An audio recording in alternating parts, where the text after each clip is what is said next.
My name is Allie Stankewich, and this summer I interned with Campus Kitchen at Washington and Lee.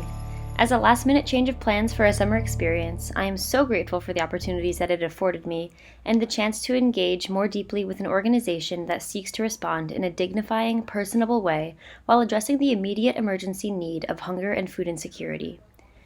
I had the unique chance this summer to see how Campus Kitchen adapted to the demands of this pandemic while still providing an essential service as safely and responsibly as possible in the local community. I was trying to decide for a long while where to begin this story. I've been reflecting a lot on my direct experiences with hunger, nutrition, food access, and gardening, and I've been thinking about how I made a difference, how I interacted with the Rockbridge community, and how didn't I, bring this community and nation a step closer to alleviating food insecurity as a direct threat to public health. Looking back at the last 2 months, I'd say I did a lot. I helped manage our campus garden many mornings a week. I packed and delivered backpacks to local schools. I served at the mobile food pantry and aided with shifts at Rara. I developed social media content for the Color Me Healthy program and briefly educated families in a drive-through style service as they picked up fresh produce. I ran a free produce table at the farmers market in Rockbridge Baths. I developed a curriculum for a nutrition education program and recipe series for a virtual summer camp. And I partook in numerous webinars, speaker series, and discussion groups on an extensive span of topics relating to food such as racism and justice and depression, worker-labor conditions, politics of government subsidies, farming and local foods, nutrition, and policy. That's a long list. All in all, I guess I did do a lot, and I learned even more. But what was my biggest takeaway from responsible community engagement in the time of COVID-19? What will I remember most about these systems of food, this local rural Virginia community, the Campus Kitchen organization, and about myself? With this question, I recounted a moment of my summer that so nearly passed me by at the time without second thought. I was grocery shopping in Walmart, already doing my best to keep a distance from all nearby people, the pressure high to avoid the red X's down each alternating aisle. The glaring reminders of this new tension, yet this new normal, were all around, at a time where human contact felt forbidden and feared.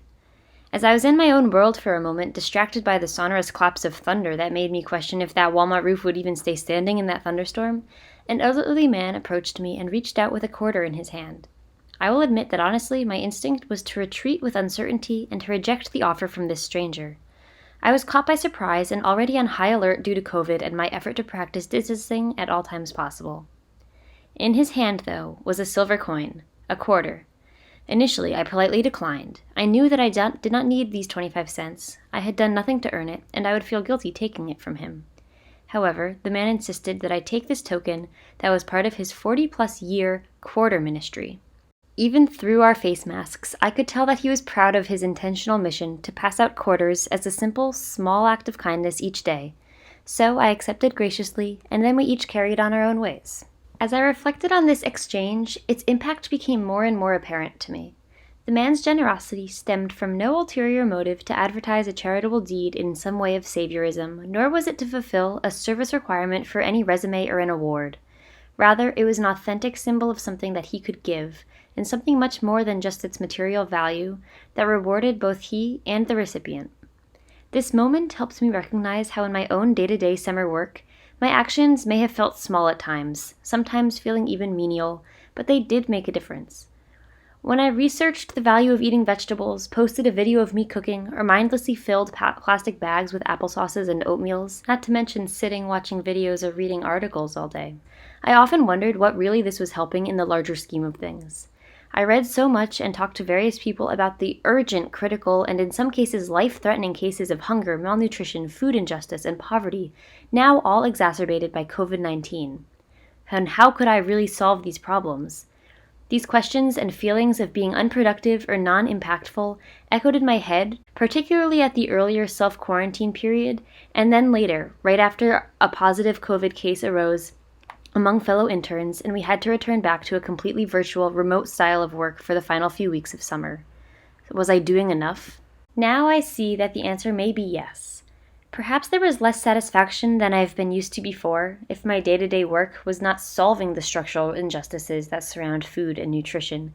Perhaps the mode of action and service behind a computer screen made it feel less valuable when there is not an interpersonal relationship being strengthened, or, if I'm honest with myself, a response of someone's gratitude that would typically reaffirm my work for me.